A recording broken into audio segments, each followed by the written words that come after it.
Aniya na ang mga dagkong balita karong adlaw sa One Mindanao. Good news! 3 pesos matag litro nga pagkunhod sa presyo sa mga produktong petrolyo lauman sunod semana.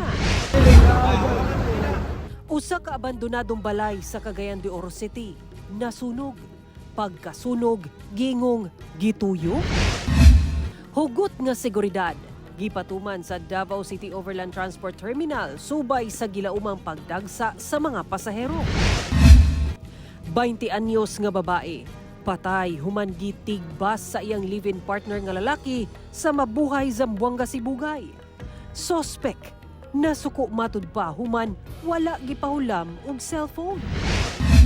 Miabot na sa 1 million ang nakuhang pirma sa non-government organizations alang sa petisyon nga papaulion si kanhi Pangulong Rodrigo Duterte.